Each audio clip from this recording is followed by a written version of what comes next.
Hi everyone! Hi, hello.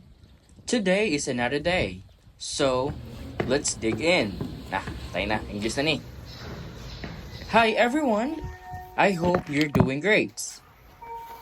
Today, I am excited to tell you and show you how and where I spent my winter break. Ready?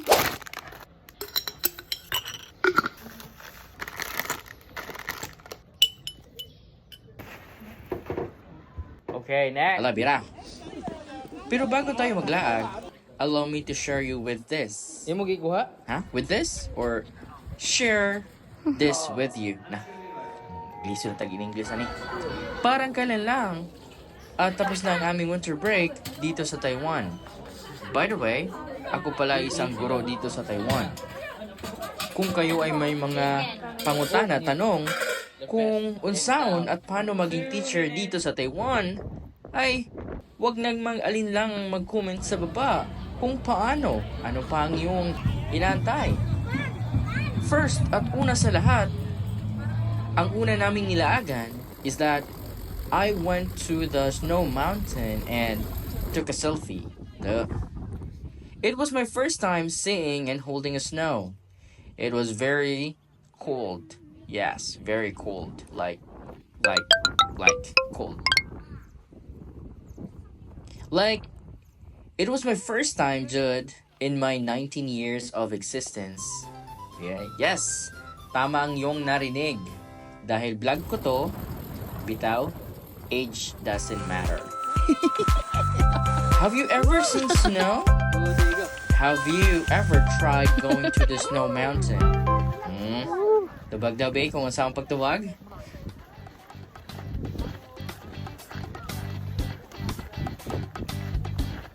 Hindi na kailangan pupunta ng Canada, guys. Hindi na kailangan pupunta ng Canada. Hindi na. Grabe, dapat mag-face mask ka kasi para sisipin ka. Opo, malinis na na eh.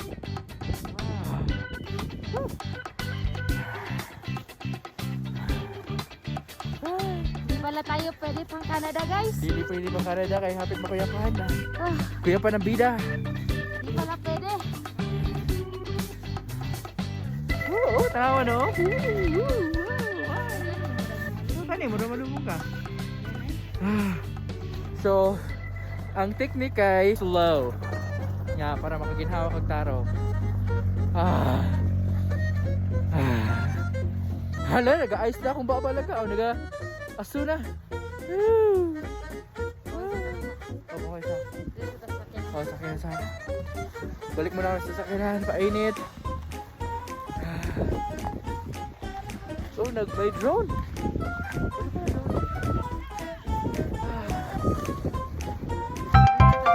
Kung sa imong nasabtan, you can pause the video and mag-comment sa baba kung ato ning palayonon or ato o na ning tapuson kay kapoy na ni ba? Oo, ato sa aming sasakyanan. Kaya grabe. Grabe katog na. Nangamig na mga tigil.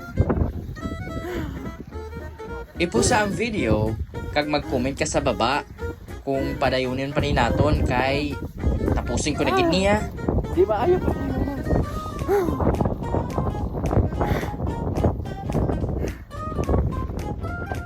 Sige, kasi uwi na kami.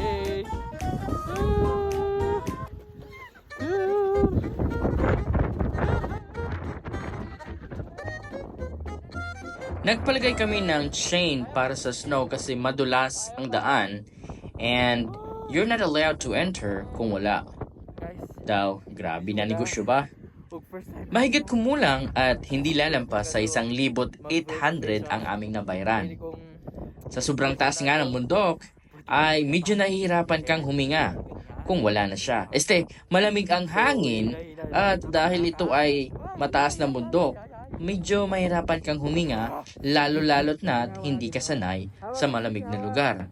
Ngunit pagdating sa tuktok ng bundok ay sulit na sulit dahil sa pagkanindot ng view. And you will experience snow once in a year kung lalamig talaga dito sa Taiwan. At dito, maraming mga Pinoy na bumibisita na gustong makaranas ng snow. Hindi ko alam kung ano ang sasabihin sa dami kong gustong sasabihin.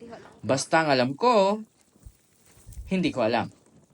Sana magustuhan nyo ang aking video at mag-comment naman kayo kung namimiss mo na siya. Eme! See ya!